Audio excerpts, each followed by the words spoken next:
नमस्कार, मी धन्यता सोनकांबळे. आपण पाहत आहात नागराज न्यूज.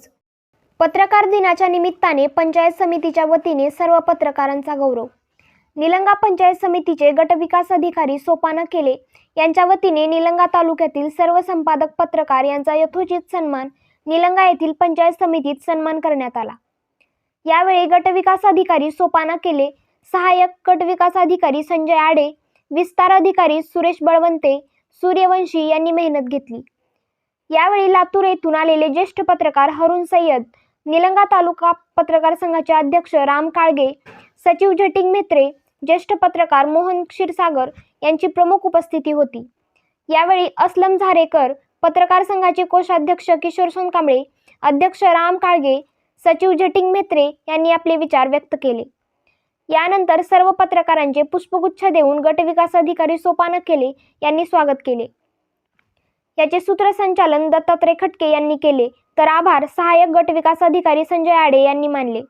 यावेळी सर्व पत्रकार यांनी आम्हाला वेळोवेळी सहकार्य करावे अशा भावना सोपान केले यांनी व्यक्त केल्या.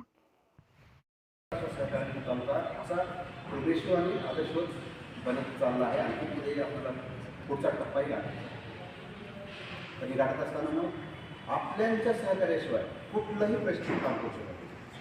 हेच म्हणत नाही मी पोलीस विभाग असो, महसूल विभाग असो, आम्ही असो, आरोग्य विभाग असो, इंजिनिअरिंग पार्क असो, एखादा कॉलेजेस असो, कुणी असो, तुमचं सहकार्य असल्याशिवाय तिथं पॉझिटिव्ह एनर्जी तयार होत नाही. पॉझिटिव्ह एनर्जी असल्याशिवाय कुठलाही अधिकारी, कुठलाही नागरिक, कुठलाही एखादा कर्मचारी चांगलं काम करू शकत नाही. आपलं त्याच्यातलं नैपुण्य दाखवू शकत नाही. पॉझिटिव्ह वातावरणामुळं काम करण्याची जी ऊर्जा प्राप्त होते ती मात्र ऊर्जेची मशागत तुम्ही करून ठेवलेली असल्यामुळं तुमच्या ह्या कामाला, तुमच्या आता सांगितल्याप्रमाणे लातूरची जी परंपरा आहे, तसं देशमुख साहेब सांगायचे तिथं अशा पद्धतीनं होतं की ह्या पद्धतीनं होतं म्हणूनच ही अशी परिस्थिती चालू असली चांगली. नाहीतर बाकीच्या तालुक्याचा जिल्ह्यात विचार केल्यावर आपण बघतो की काय परिस्थिती दररोज बघायला लागलं, ऐकायला लागलं, वाचायला लागलं, परिषद होती, ऐकून परिषद झालं. तर त्या तुमच्या सगळ्यांच्या सहकार्याबद्दल मी म्हणून धन्यवाद व्यक्त करतो. आमचे कॉलेजला असलेले माझे प्राध्यापक मोती पोळे सर हे पत्रकार त्यांच्याकडून आम्ही काही त्यावेळेस आताचे इंग्रज सरांचे म्हणजे पत्रकार साहेबांचे पप्पा त्यांचे वडील आमची जास्त सहकारी त्यावेळेस मी तर कॉलेजला गेलो त्यावेळेस आयसीएस डिपार्टमेंट. आताचे जसं म्हणल्यानुसार हल्की कुटुंबातला त्यांचे वडील, अधिकाऱ्यांचे वडील त्यांच्यासोबत आम्ही काम करण्यात आलं. तुमचे प्रतिकृती बघून मला तर असं वाटलं की आपले आमचे म्हणजे शक्नवाले असायचे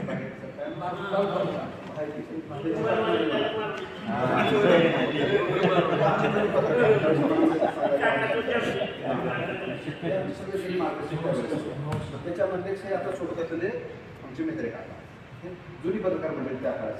मग त्याच्यानंतर 2 नंबरची पिढी आली, पुन्हा प्रदीप मुर्मे असतील, बाबासाहेब लोंढे असतील, ते आणखी 4-2 नावं आता माझं तुम्ही विसरले जातील. त्यात आता शैलेश पण आहे, सर पण आहे, म्हणजे 2 नंबरची पिढी. आता 3 नंबरची पिढी. मग हे आता शिंदेसाठी आहेत, बाकीच्या पिढीसाठी सगळे 3 नंबर 3 नंबरच्या लाईनमध्ये आहे. काम करण्याच्या त्या 95ला कामाला लागलं होतं. 5 वर्ष 30 वर्षाच्या नोकरीच्या काळामध्ये 3री लाईन आहे. म्हणजे 3ऱ्या लाईनच्या सोबत मला काम करण्याची संधी मिळाली आणि तीही अशाच चेअरवर झाले की भैया साहेबांनी आणि पवार साहेबांनी दोघांनी सिग्नल दिला मी काम करू शकता इथे करावं. त्यांनी दुसरीकडे माहिती दिली, काम करून त्यांनी इतिहास भूगोल काय माहिती घेतली आणि दोघांनी पत्रव्यवहार केला की त्या तुम्ही काम करा. दोघांनी पत्रकार काही माहिती होत नसतं, काही लोकांनी तुम्हाला सांगितलं असतं, ते काय होणार रेप्युटेशन जाता होतं. त्याच्याकडे काय पद्धत मिळत नसते. तर दोघांनी पत्रव्यवहार केला, दोघांनी अधिकाऱ्यांनी सांगितलं किंवा असे काही काय तुम्ही सांगितलं मला काय माहिती आहे हे करतोय ना, हे करतोय, आगावपणा करत काय नाही.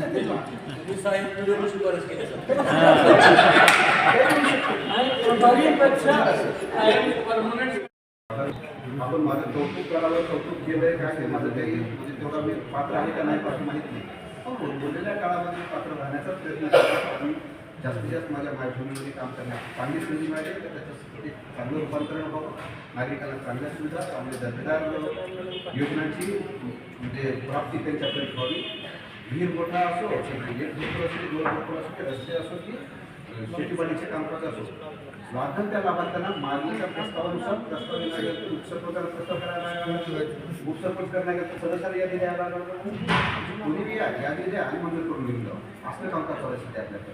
बघू पुढे काय भिन्न घडतं नंतर बघायचं. पण जास्तीत जास्त क्लास 2च्या पदापासून म्हणजे तिथं एक या ठिकाणी काम केलेले आहे. निलंगा तालुक्यातले संपूर्ण साहेबांना माहिती आहे आणि त्यांनी सुद्धा एक आपल्याच तालुक्यातले आणि आपल्याच भागात काम करून इथे क्लास 1 या जे काही आम्ही प्रतिनिधी ते नवीन उपक्रम आपल्या बँकेमध्ये निश्चित करावं, जेणेकरून आमच्या कार्यालयात काय केलेलं आहे त्याची प्रसिद्धी होईल अशी या अपेक्षा व्यक्त करतो. सर्वांच्या